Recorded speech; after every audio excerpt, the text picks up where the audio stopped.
And our other top story, Syrian government troops are pushing further into rebel-held territory in eastern Aleppo. Recent advances have forced thousands of residents to flee to the western areas of the city. Three-quarters of the rebel section have now fallen under the government's control. More than 30,000 of the estimated 275,000 residents of eastern Aleppo have fled. Meanwhile, Turkey's state-run news agency says 300 commandos have deployed to the border area with Syria.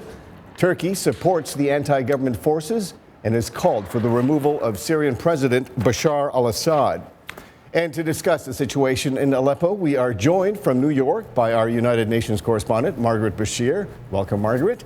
And also on Skype. Thanks, from Neil. Moscow, we are joined by VOA's Moscow bureau chief, Daniel Schearf. I thank you both for joining us again this week. Margaret, let me start with you. So both Russia and China vetoed the UN Security Council resolution for a ceasefire earlier this week. Did they give any kind of reason for rejecting that ceasefire?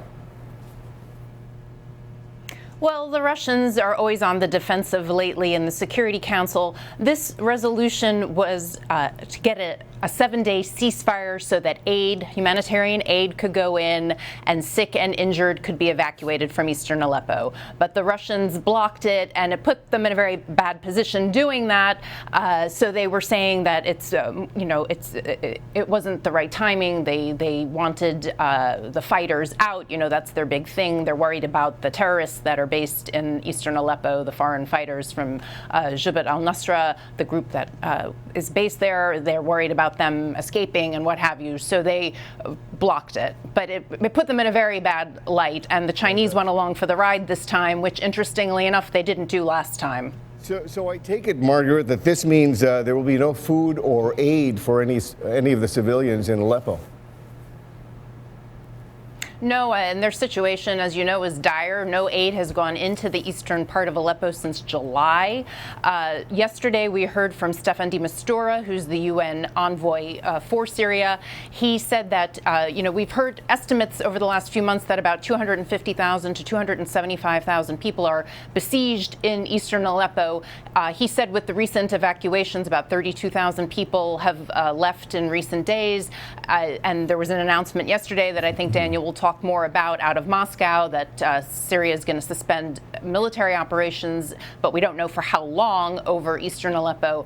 They think about 8,000 more people may get out during this pause. So he said he thinks the number is actually below 100,000 that are left in eastern Aleppo.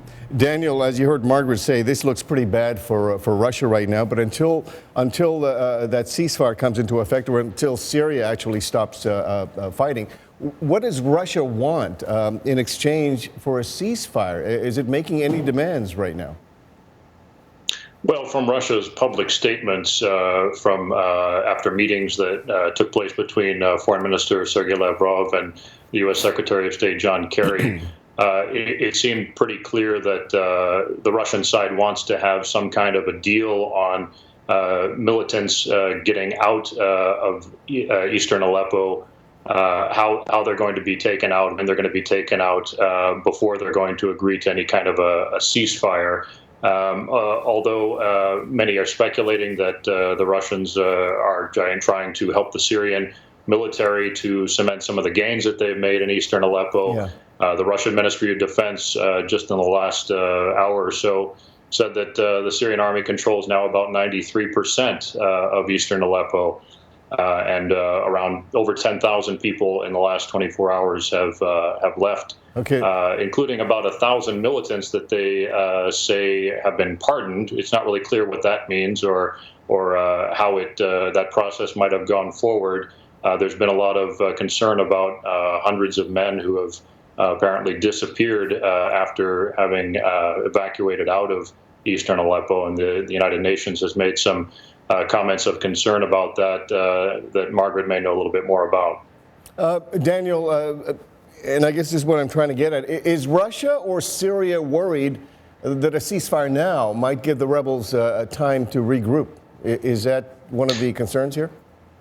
That's what the Russians have been saying from the very beginning, that ceasefires are basically give the rebels, the militants, time to rearm, to regroup, and to better fight against the Syrian army, which, of course, is the ally of Moscow. So that's also been a big Russian concern, that anytime they agree to have a ceasefire, that their side may lose some ground. Mm-hmm.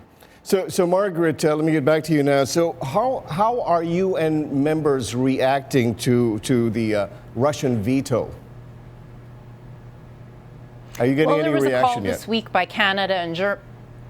Yeah, there was a call this week by Canada, Germany, the U.S., France, and Britain for an immediate ceasefire. They put out a leader's statement, is what they called it, out of capitals. And this morning, we're going to have a vote in the UN General Assembly, where all 193 member states have a say. And it's kind of a move to circumvent the Security Council a bit because of the division, because of Russia and sometimes China's opposition and blocking of measures. So the General Assembly is going to vote this morning on a non-binding resolution, but it's going to call for an end to sieges and an immediate ceasefire and to get aid in.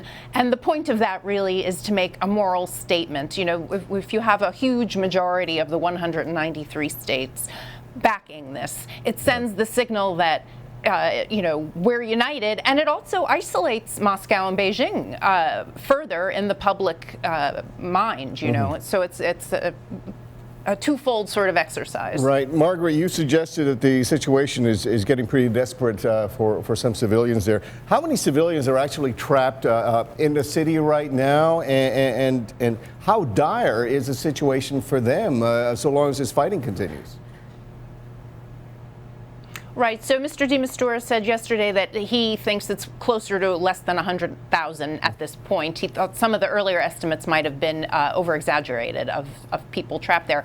But they haven't had food deliveries since July. There's no clean water. The electricity is not working. Hospitals, there's barely any functioning sort of hospital or clinic left in eastern Aleppo. People are dying not just from the bombs, but from everyday sorts of illnesses and things that are preventable that are not being treated. And one of the big problems that the UN has had repeatedly with the Syrian government is that every time they try and take an aid convoy into an area that's besieged or hard to reach, not just eastern Aleppo, but anywhere in Syria, the regime removes the medical supplies on these convoys and they confiscate them. So they're taking them for their own use, but they're not letting triage items and other medical supplies get into areas where opposition are in control. Daniel, so they're, you know, hurting their own people. Right. Daniel, I've got 30 seconds. Is Russia prepared at all to help the civilian population in any way, or is that not part of the mission? Well, the Russians have been saying that they've been trying to get humanitarian aid in, but of course they want humanitarian aid to be delivered from Syrian-controlled areas, the Syrian government-controlled areas that the Russians have helped to clear out from rebels and militants. So that's really been one of the big sticking points, is that they want to be able to get aid where they want it to go and to be able to be in control of distributing it. So it's one of the big arguments that you see coming out of Moscow when they argue against humanitarian aid going into rebel areas. Keep us posted on the situation as it develops. My thanks to Margaret Besheer and Daniel Schearf. It's time now for a short break. But when we come back, one factory worker's saved job might be another one's loss across the border. This is The Correspondents on Voice of America.